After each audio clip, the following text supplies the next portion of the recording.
to suffer.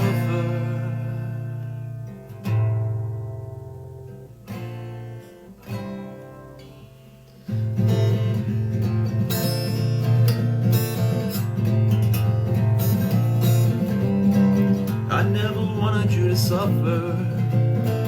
Against my volition, this condition surely scourged my brain. I never wanted you to suffer, but that which has stole frame has also stole the same. Parts of my mind, bandages hide, a face of anger and a fist in clenched rage. I never wanted you to die. Don't think they'll ever know how much pain it put me through to see that pain expand your eyes, yeah. And tried my unseen hands, I tried to fight, but there's no saying. Parts of my mind, bandages hide, a face of anger and a red chemical rage. I never wanted you to die. Believe me when I say that I desire dearly the gods that surely have denied. A man that science overtook, my better senses overlooked. There's nothing left for me to see. This amount of canes made me.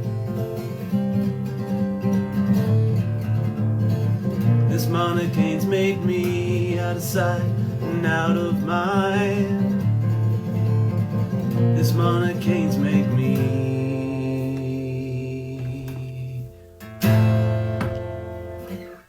Happy Monday, everybody. What's up? Nice to see you.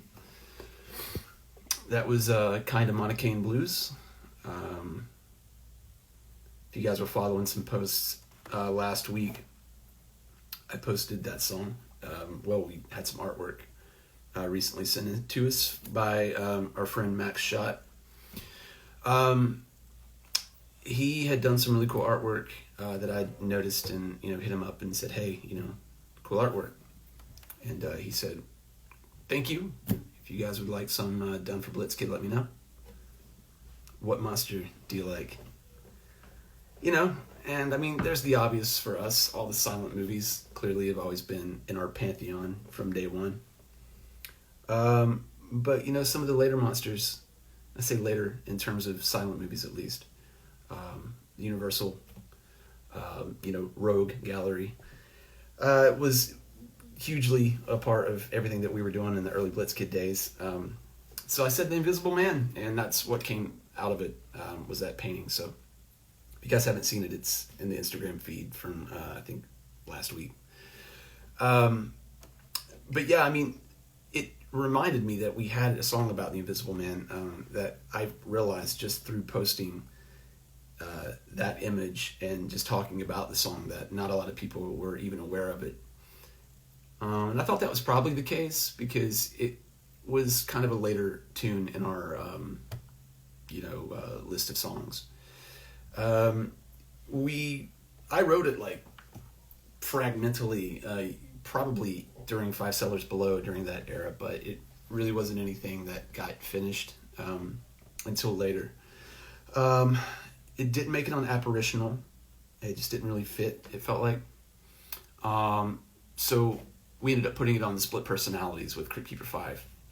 So if you guys have that on vinyl, then you have Monocane Blues, whether you know it or not. It's on there. It's not out digitally. I originally said find it on Spotify, but that album is not up. At least any of the songs that we recorded for it are not up on Spotify. So that's something we need to work on at some point. But yeah, it was a song that, I mean, The Invisible Man was always really cool to us. We always felt, out of all the mad scientists, in the movies up to that point, that he was probably the most maniacal. TB and I used to laugh at some of the dialogue in that movie. There's just so many random strange things that he says that is just, it's perfect. I think one of the scenes, he starts singing "Here We Go Gathering Chestnuts in May." In another scene, he says, he knocks somebody over and says, "How's that for a hairbrush, George Henry?" And all that crazy shit. But anyway, that's Monocane Blues. Monocane being the solution that turned him into the Invisible Man. So yeah, check it out.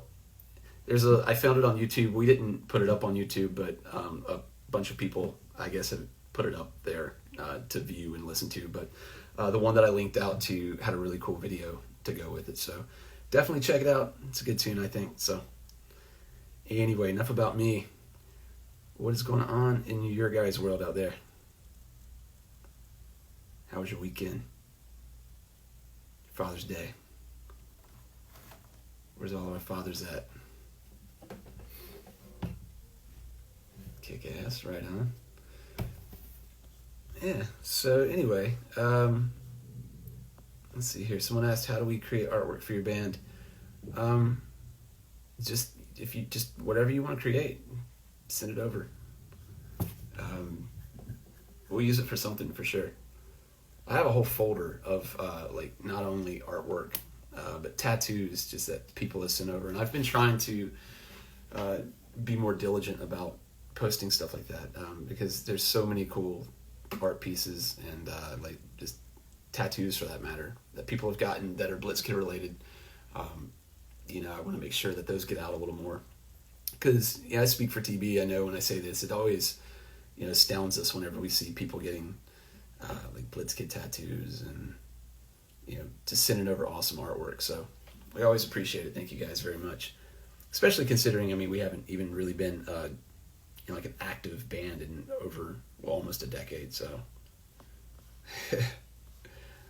anyway, just checking out here. See, we got the Cheneys in the house. Nice to see you guys. Right on, right on. So hopefully you guys were here last week whenever we were on with TB.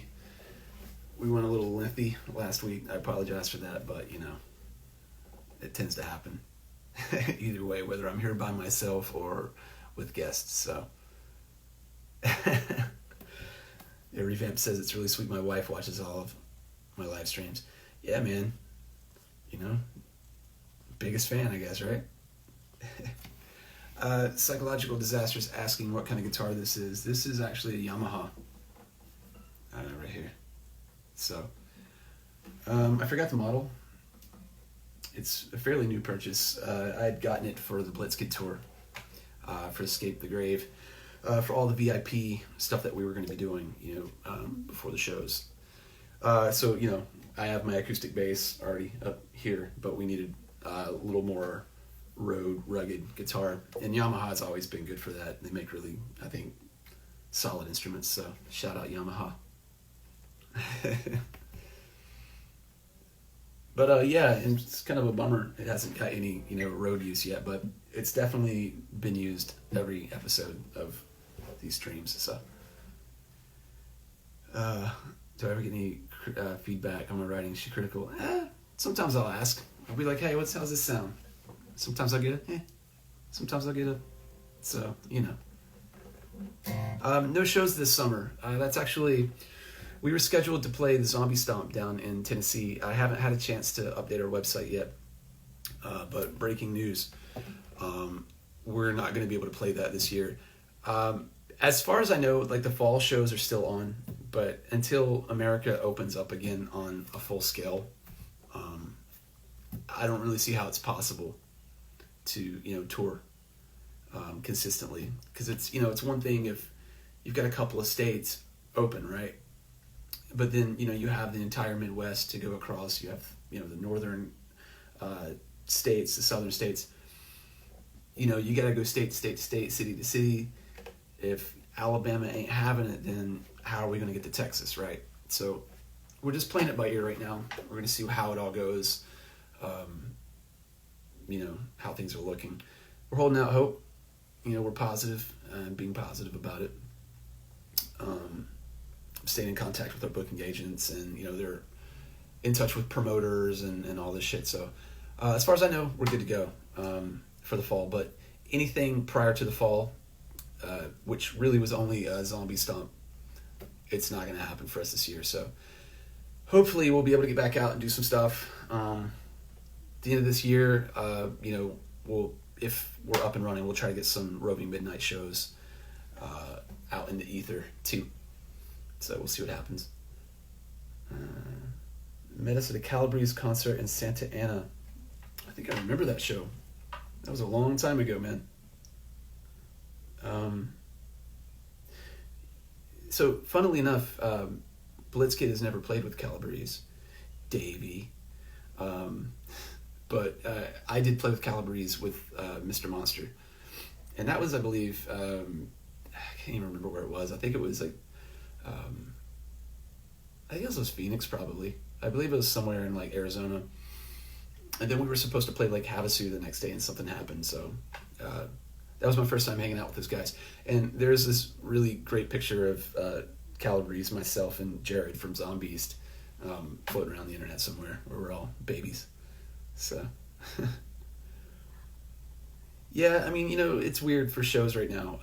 Every state has their own plan for reopening.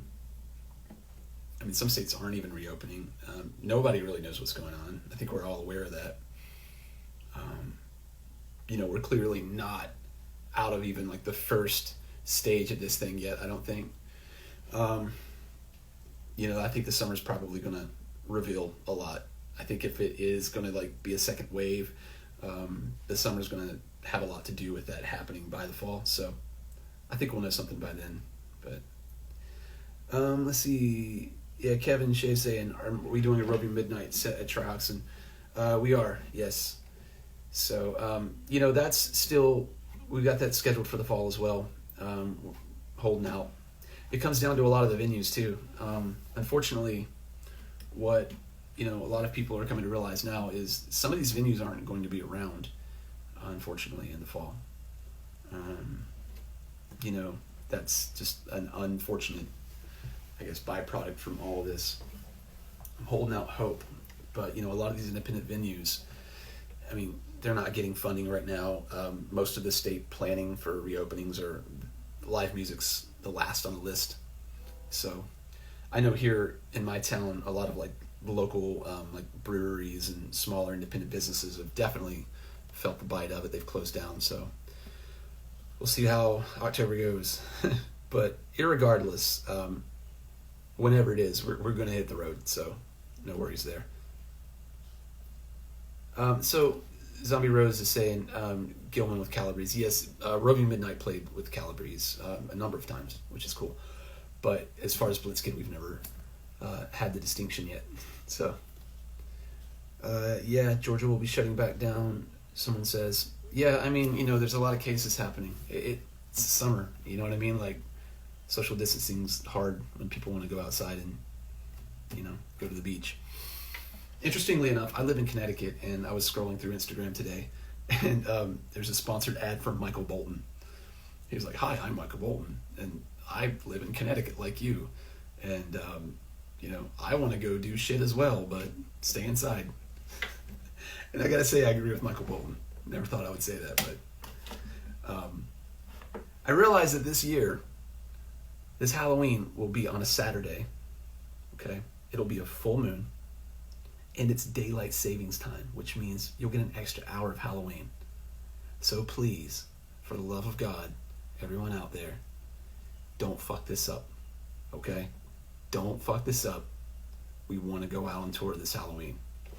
That's not going to happen again under those parameters for a very long time. So keep that in mind. Lopez says, do you expect Blitzkid to gain status in their dormancy? Who knows, man? That's up to you guys. I mean, it always has been. You know what I mean? We do what we do, and you guys make it what it is. You know what I mean? And I've never lost sight of that. No one in the band has. That's like a very important aspect of our band is, we're the members, but you guys are the foundation. Do you know what I mean? Like, we move it around, we travel with it, but if we got nowhere to go and nobody listened to it, then there is no status.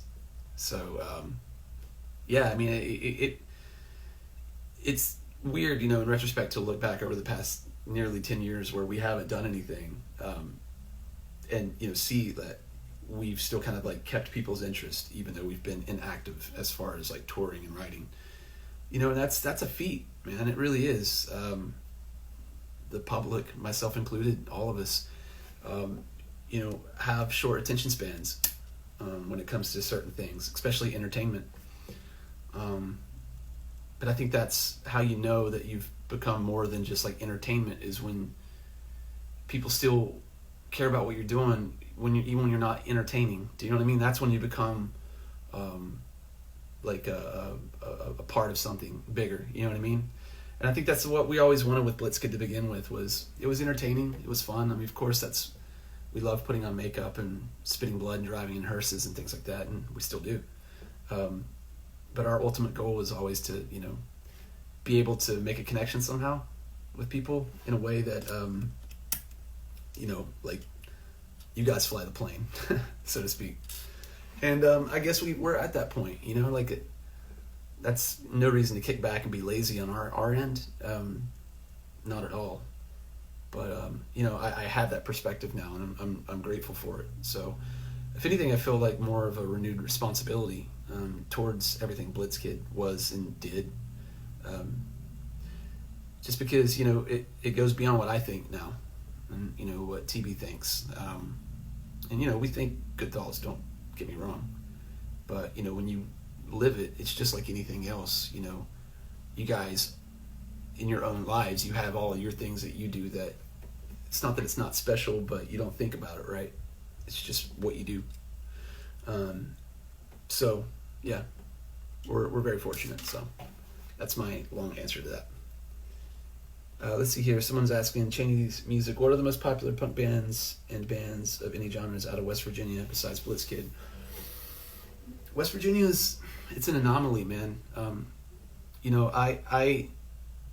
I can't say that I'm like the authority on punk music or good music coming out of West Virginia, because as much as my finger is on that pulse, there's also the factor of just everything there's so much stuff. Do you know what I mean? It's really hard to just go, I know what bands are happening in this city, in this town, in this place. Just because the world is so much smaller now, and there's so much more information. Back in the day though, it was easy, you know what I mean? That was we would scan the perimeter of our state to try to find bands. West Virginia really didn't yield much for us, which is why we started going out to places like Ohio, which is like West Virginia's hat, and Tennessee, which is kind of West Virginia's beard. But there were some bands, there were a lot of really good bands through different, cycles of existence. We used to play a lot in a town called Princeton, in West Virginia, and it got to a point, it was a rec center, it wasn't anything glamorous, but it got to a point where we started pulling in, touring acts. Nothing like national or anything, but through our shows we became known as a good stop, because we really did have a great, I guess if you want to call it a scene in Princeton, Bluefield, that whole area that we were from. It was strange, you know what I mean? Like, we would play places like Bristol, Tennessee, and Ohio, and it was more of when I say adult crowd, I mean people knew what bands they liked. Do you know what I'm saying? You had very kind of definite groups that came to see us play. In West Virginia, what was cool about it was, you couldn't really say, oh, well, this is a punk group or a metal group or anything like that. It was just like a lot of young kids, do you know what I mean? Who were, I think, kind of finding, what they liked at that time. And we were kind of a background for that. We were a part of that. So, that was really cool for us. Our scene really wasn't so much a collective as much as it was like a springboard for a lot of people, to find music, at a younger age, I think. And it would go through phases where we would play for 150 people in a tiny, tiny room. And then that would wane some years to where, it might be half that number or, even a quarter of that number. And then it would come back again. So that was always consistent for us. But it made West Virginia kind of hard to gauge in terms of bands. There was a really good band that we used to play with, and they're still around. They're called Late Night Zero. They were from over the mountain and through the woods in a town called Rocky Gap. They were a lot of fun to play with. And there was a band called United Waste, and they were kind of a street punk band, which is contradictory as hell. when you're from Oceana, West Virginia, but they made it work. Let me see. I'm going to catch up on some of these questions. Have I ever considered... Hold on a second. I knew it was going to be you. Sam first. I saw you just join. Look at him. He's saying, are you going to keep ditching me? I get it. Calling you out, Sam. Calling you out. I've been really bad at like... Hold on a second. This is weird. I'm breaking down the fourth wall for you guys. He's about to send me something. Here we go.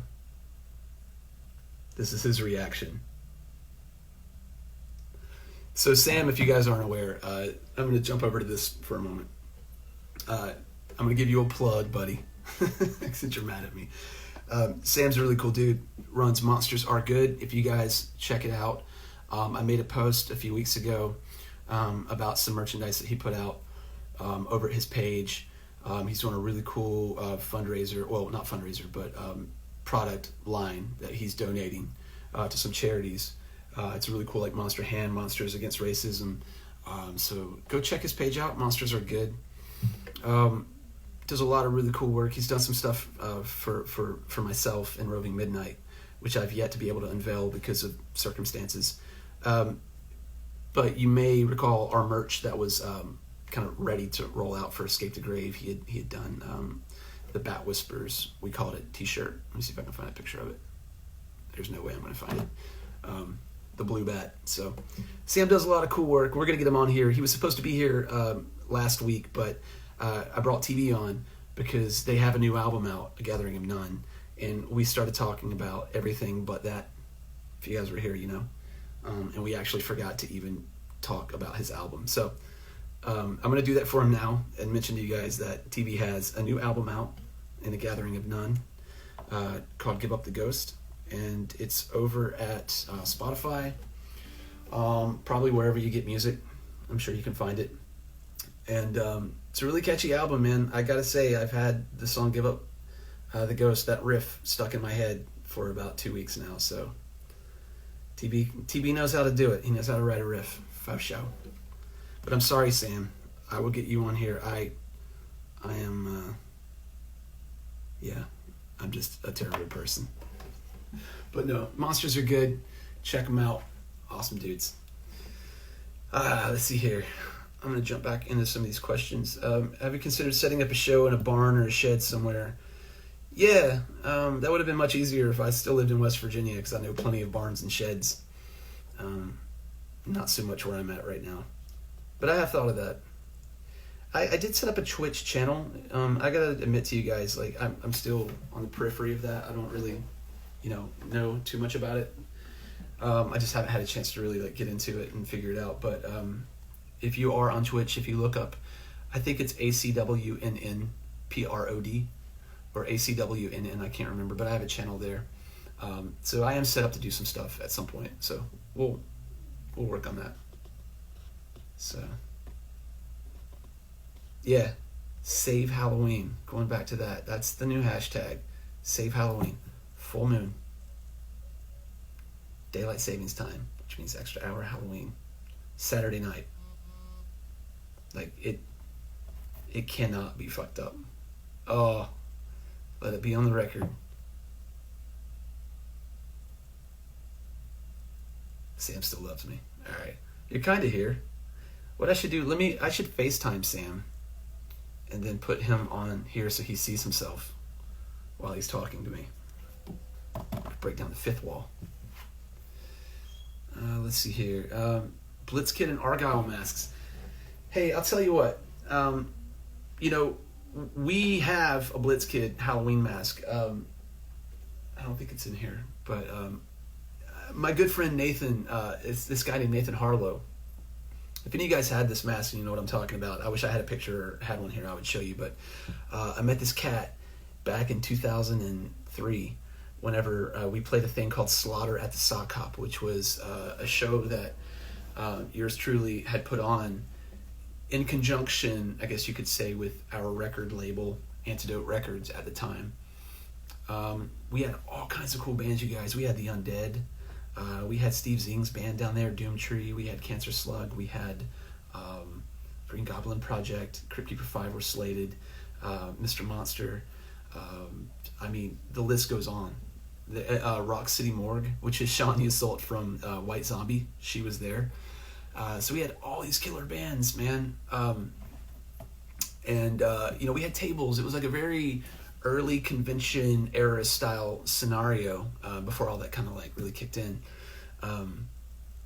But this dude went to Tom Savini's school, and just for you guys out there, I came really close to going at one point because I wanted to do that sort of thing, and didn't for a number of reasons, but still kept that interest. And when I met this dude, I saw his table and he had all of his pieces and his sculpts, so we stayed in touch. Lost contact with the dude for many a year, and then back, I think a couple of years ago, 2017, we reconnected, and I was like, dude, we need to do a Blitzkid mask. Let's do some latex Blitzkid masks of our logo. So, we did that, and I think we did, I can't remember, I think there were like maybe 30 or 40, but they were first run, so if you have those, hold on to them. I know he's getting a lot of work from other bands now to do masks. That's kind of caught on. So, if you guys want them, we'll do them. Argyle mask, yeah, man. I don't know. First thing you need is just a wig, and I have to. This is necessary now. I have a jellyfish head, I like a jellyfish, but this is just out of control. So it's. I'm reading. Sorry here.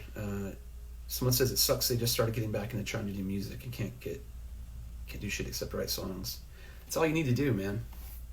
You don't have to make music with anyone else. It's good when you can, but as long as you're writing, that's half the battle, my friend.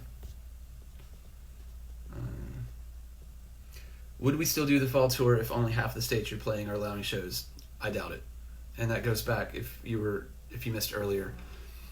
Tours exist in little. It's not, even though you have like 30 plus shows. The show before it, and if you have a show here, the show before it, the show after it makes that show possible. They're all linked to one another. You know what I mean? Like it costs money to tour.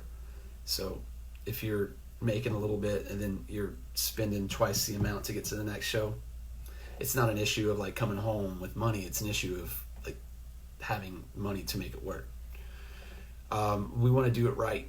So, when it happens, and it will, it's going to be all or nothing. So let's see here. Johnny Strange, hope you're well too. So the Pal Peralta stuff, someone was asking. I've always been into skateboarding. There was a point in time where I legit thought in 1996 that I was that close, to moving. Okay, I was going to move to DC so I could become a pro skateboarder, so I could like get up there and meet some people, and just work my way into that whole thing. But went to school, so, and then I found Blitzkid, and everything kind of morphed into a different path for me. But that imagery's always been with me. My older brother was a skateboarder. I remember being a kid, and like always seeing, his skate decks and like shirts and all that imagery. Like the old Rob Scott deck, I can remember that being under our Christmas tree, like the one with the sweaty face. And like there was just enough light from an adjacent Christmas decoration to like light that face up under the tree, and it was like terrifying, right? But the collabs that you're talking about is, I did a Bones t-shirt where it was myself and it said Ghouls. So we also did one for the Roving Midnight where it was the Santa Cruz logo, and it said Death Rock or Die instead of Skate or Die. So we'll probably do more. I have a couple of other like mashup ideas I'd like to do, so we'll see what's up. Fiona says music is a big part of most people's everyday life. For me, I experience Blitzkid every day in a couple of songs.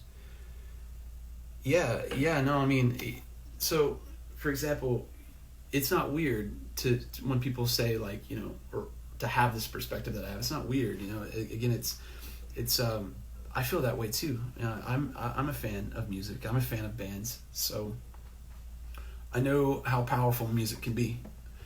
And I also know how shitty people can be, when you're in bands, and how you can really neglect the power, I guess, that, I don't mean that like power, but the power that you have that you don't realize you have. Some people just assume like this is about me and that's fine.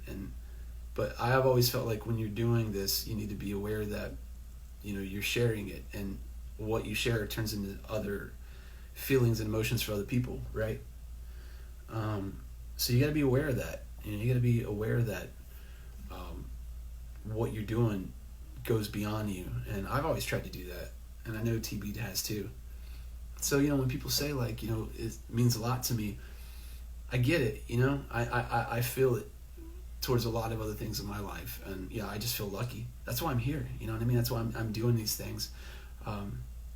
Not for, any other reason than just to kind of like keep that connection going. So, thank you. Princeton Rec Center. Who can forget it? We got, so I'll give you guys a little story on Princeton Rec Center. It was exactly what it sounds like it was. It was a rec center, and they were not inclined really in any way to accommodate bands. They did it because it was money, and we did it because it was a place to play. So it was like a symbiotic, destructive, loveless relationship between the two parties. But they served their purposes, right? But the scheduling desk at that place was just, they were something else. They would schedule our shows with like karate tournaments literally happening like in the next room. So you'd have these little kids in yellow belts walking into our room, and then they just getting sucked into the melee and screaming and like crying and stuff. And what can you do, right? So the parents would complain. They'd see us, which is why they were crying, like these monsters up there. And there's like 3 inches of sweat on the ground, everyone falling and sliding around in it. So we went through many periods of time where we were not allowed to play there. That, and as I'd said earlier, we kind of drew a younger crowd. We drew in a very experimental crowd in terms of like music. Like we were a band for a lot of people in their formative years, and like a lot of formative years bring with them there's alcohol. So there's a lot of drinking out in the parking lot that we got kind of accused for, or it was our fault. So we started booking our band under different names, and just as long as like the head lady wasn't there, then like no one cared. So we would be like, hey, we're living on a prayer, the Southwestern West Virginia's premier Bon Jovi tribute band. And they're like, oh, that sounds amazing. When can you guys play? So, and we took that cue from the Damned, because the Damned used to get kind of kicked out of places all the time, and they would have to change their name. And when that started happening to us, I was like, we'll do that. I have like an album of the Damned called The Schoolyard Bullies. They had to play as a different band name. So if you ever get kicked out of a place, just change your name. Let's see here. Alec Risley says, so you felt kind of like the music of a new generation? I mean, that sounds, very, without sounding like Beatle-esque about that statement. I don't think like we were the music of a new generation. We were just there. We were a part of it. I didn't have that. When I was growing up in our area, there were no bands. There was nowhere putting on shows. I saw no live music. One of my first real, and this is one of my first true, real concerts, was seeing the Dropkick Murphys in Spartansburg, South Carolina. And that was like 1998. So if that gives you any indication, we had limited means. It wasn't that we didn't want to go see bands, but like we had nowhere to go. South Carolina, for those of you who are like, well, big deal. We lived in West Virginia, so that's like a 5-hour drive. When you're driving my 1987 Chevrolet Celebrity that may or may not make it. So yeah, that wasn't a thing for us. Which again is why I always appreciated people showing up to see us. Let's see here. I got some more questions. Are we going to ever play the Mothman Festival again, ever? I hope so. The Mothman Festival, I was there when it started. up until 2000, and I believe it was 9 or 10, I went to every single one of them. Then it started kind of overlapping with us being on tour, and then it started overlapping with, you know, me not living in the area anymore. But you know, I've known the organizers for, you know, quite a while. There's a guy named Jeff Wamsley. If you've ever watched anything on TV regarding the Mothman, and they interview anyone in West Virginia and Point Pleasant, it's Jeff Wamsley, as they should. He's a really cool dude. Has a lot of knowledge and history. He eventually opened up the Mothman Museum, you know, downtown some years later. We started going to Point Pleasant regularly as a band in Blitzkid when we started playing in Ohio. I was talking earlier how we had to go to Ohio and Tennessee to get to Dayton and Columbus and all these areas, which kind of became satellite scenes for us. We had to pass through Point Pleasant. Point Pleasant is right on the Ohio River, and it separates Ohio from West Virginia. So when you cross one side of the bridge, West Virginia, Ohio, and that's where the Silver Bridge had collapsed. But we would come back through, you know, we would play weekends, so we would do Fridays and Saturdays, and then Sundays we would come home. And as we were coming home, we would always stop in Point Pleasant. And there's a place called Village Pizza. I'm thinking of Village Host in Santa Cruz. Sorry, Emilio. But Village Pizza, it was just a place downtown. They made these really cool pizzas. They called them Mothman pizzas. And they would arrange all the toppings on the pizza to look like the Mothman. They would arrange the mushrooms to be the body. They would take green peppers and put them like grass at the bottom. And then they would put 2 big old pieces of pepperoni for his eyes. You know, we started going there too because that area also had like a historical connection to the Mothman sightings. It used to be a diner called Tiny's back in the 60s. And it was actually one of the early Mothman sightings in town, was on top of what became this pizza place. It was just kind of lurking around on the roof. And everyone saw it. I mean, that's what, again, makes this case so compelling, I guess. But back to Jeff. He at the time had a record store called Criminal Records, which is like the coolest record store name ever. And we would roll through, and we would give him burnt CDs to consign, or just to give away, honestly.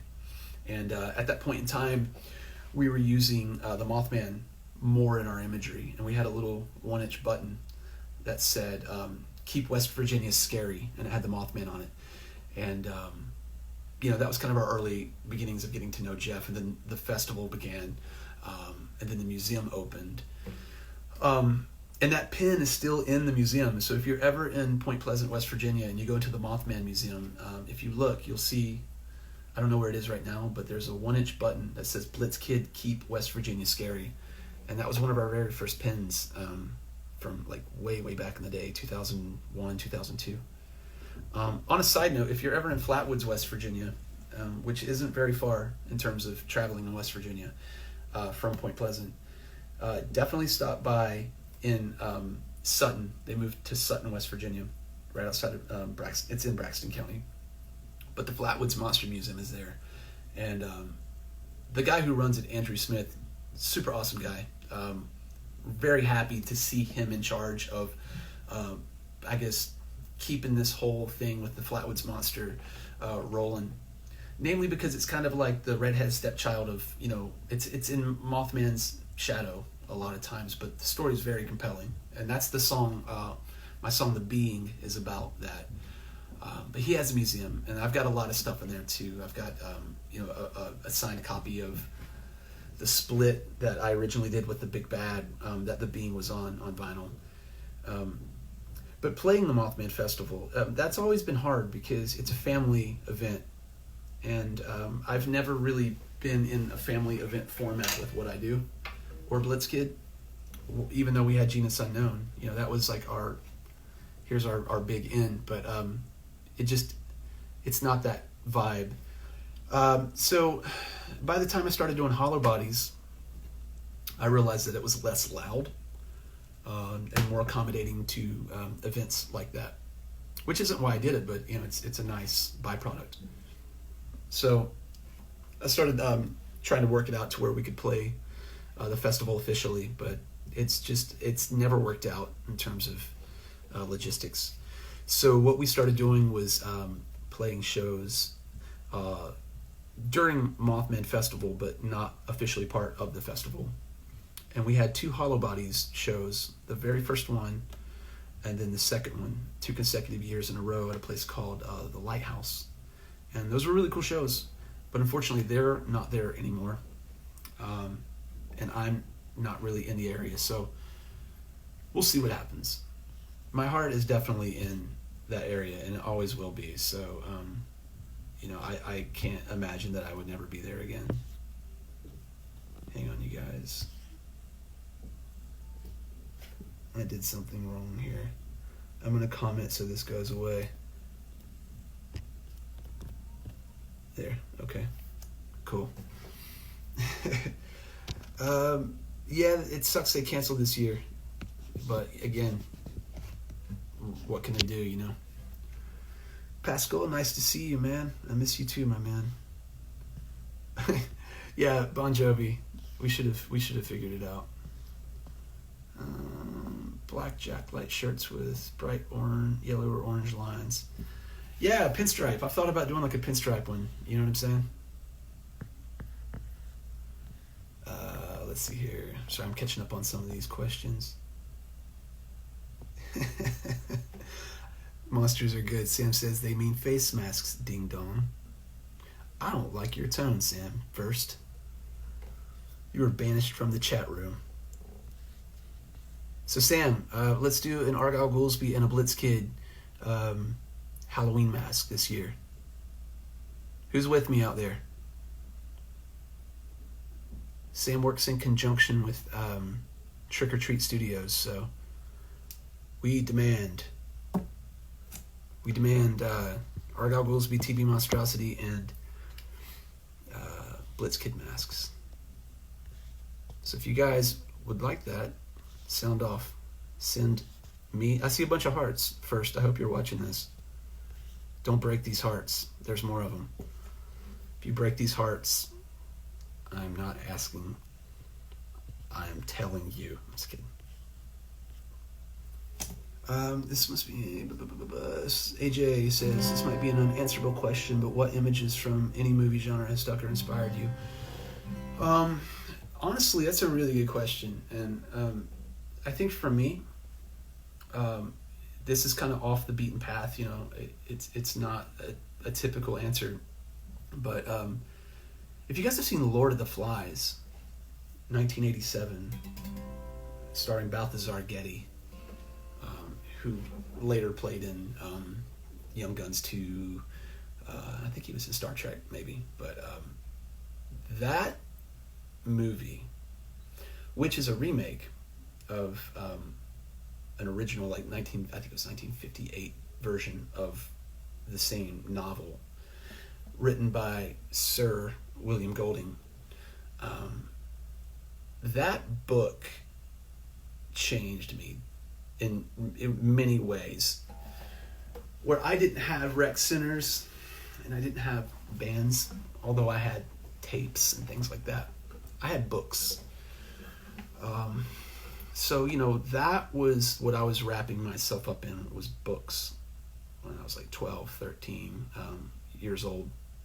I'd seen Lord of the Flies when I was a kid on HBO.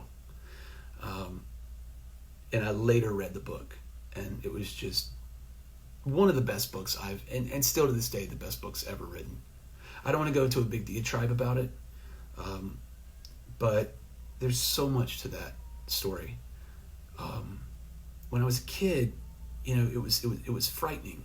You know, it was like intense. Do you know what I mean? It was scary. But now that I'm older, you know, I have a different perspective of it. It's sad. It's a really sad novel. You know, it's a huge commentary on like the loss of, you know, innocence, and not to go down that thing, but I have a Lord of the Flies tattoo, just to put my money where my mouth is, and I'll show you. Wrong arm.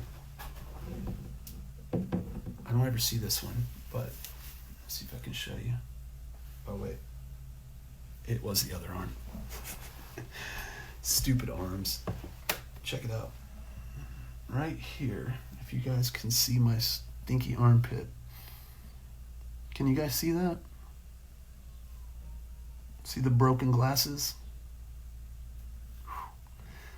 Whoa. Anyway, if you've seen this movie, okay, there's a scene where the character Piggy, he has a pair of glasses, his specs, as he calls them.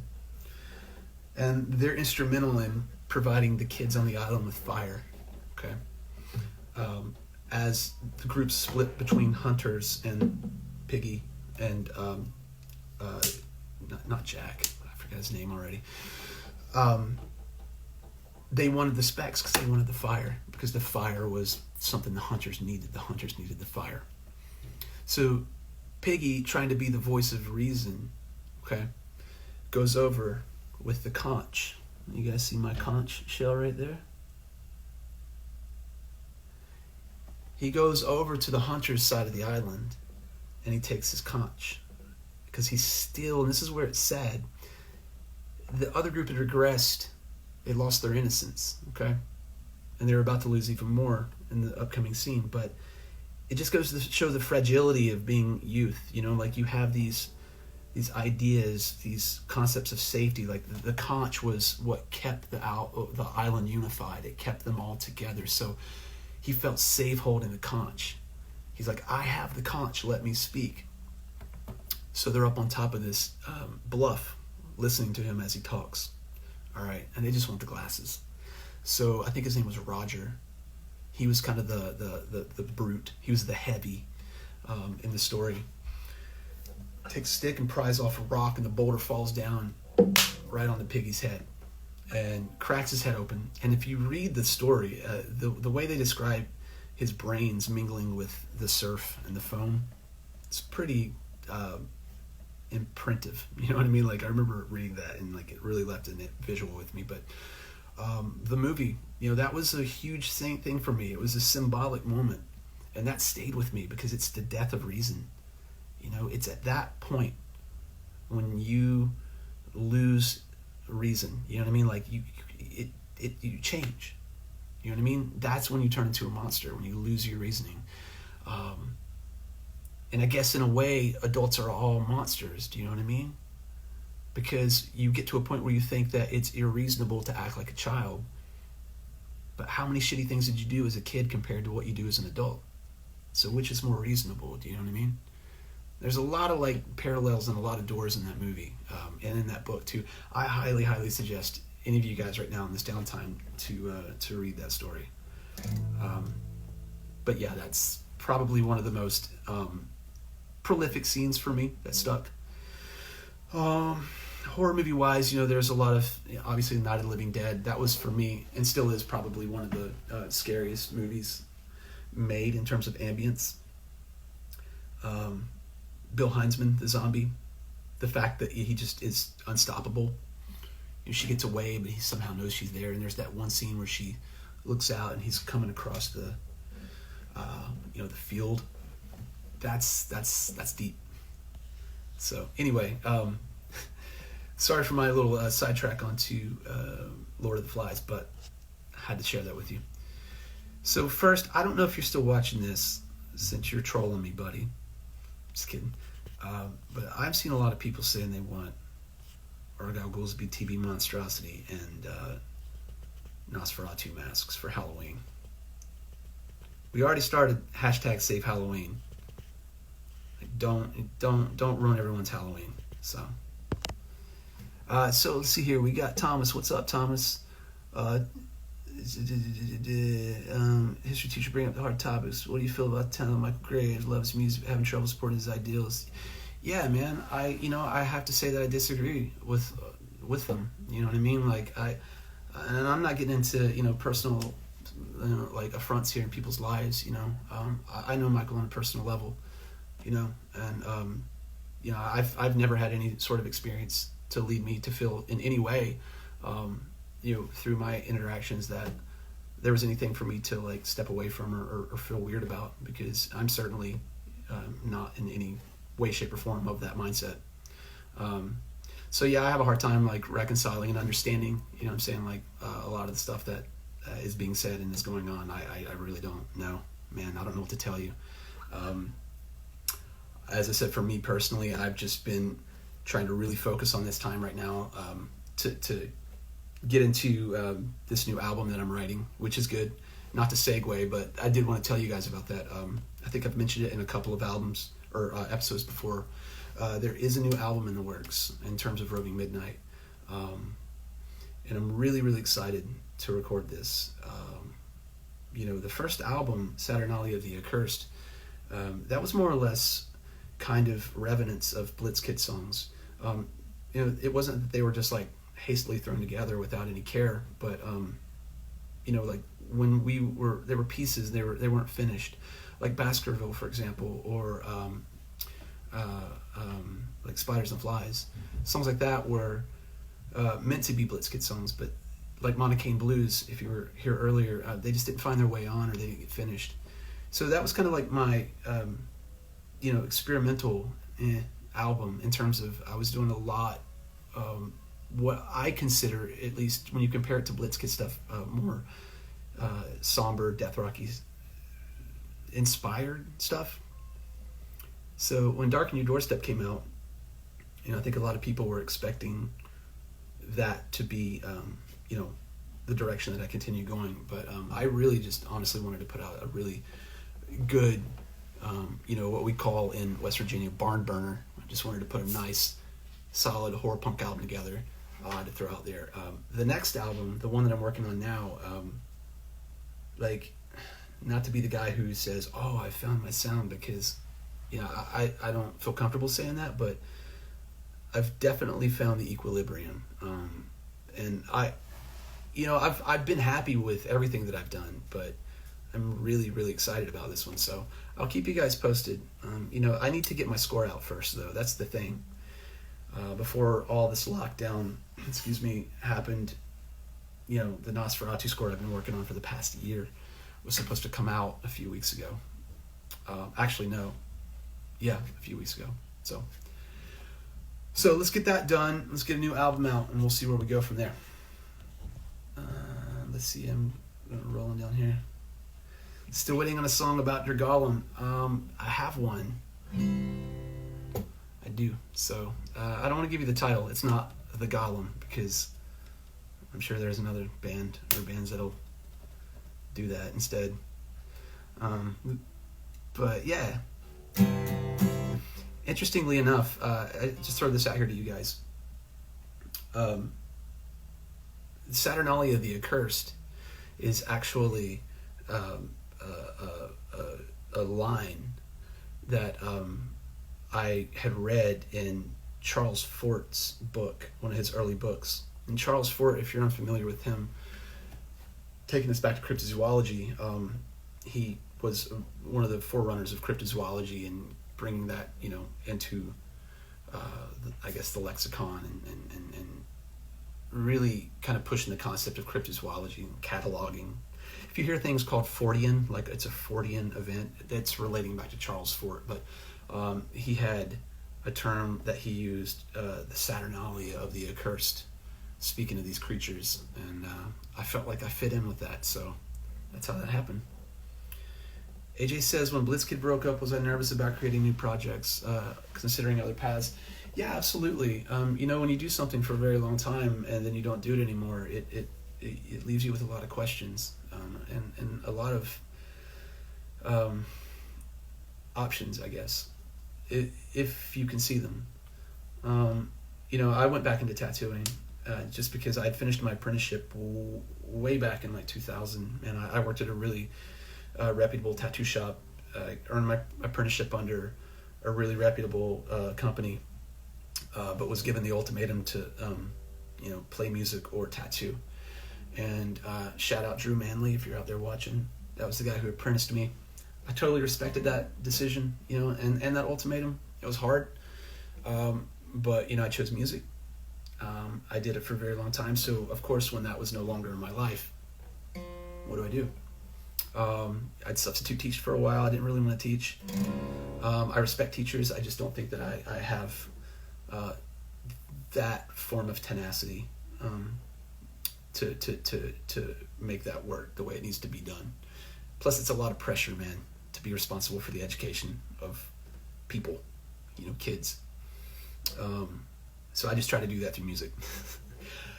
So yeah, and here we are, full circle. I'm back to getting back into tattooing. It's always been something that I've done, but never full time, just because music has always precluded that.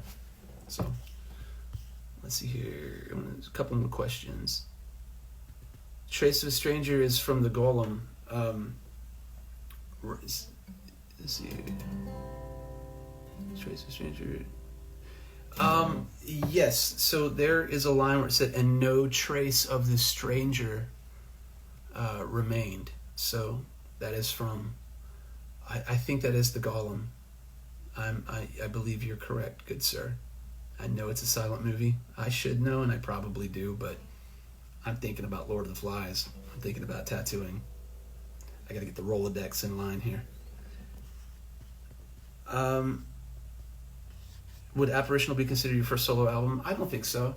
The thing that happened was, just without giving you guys a full history, and this is totally full transparency. When we were recording Apparitional, when the album was done, we got to a period of time where we realized that the band wasn't going to be able to continue in the way that we needed, and it was unfortunate. But there were never any bazookas, shots fired, nothing like that. It was just it needed to be handled delicately, right? We needed to figure out what to do. Keep in mind though, at the time when this decision on Tracy's behalf, which he had good reasons to leave, when that happened, the album wasn't out yet. So we just recorded the album. What had happened was we were asked by the powers that be, who was putting the album together, our labels and whatnot, to make it more consistent with what was going to be the lineup, and that was myself, Nate, and Rico. So, to make it less confusing for people, where is the other vocalist? That's why I went in at that suggestion to re-record the vocals so it was more consistent. So listen, guys, I got 1 minute and 56 seconds. So jump back on here. I do want to play another song. I'm super nervous about it, but it's been stuck in my head for a while. Sarah Rose wishes on every candle for you to play an all-A show in Pittsburgh. I hope so. I'm really hoping so. I hope we get out again. And I will play in a flatbed truck like Jackal with a chainsaw, if that means I can play a show.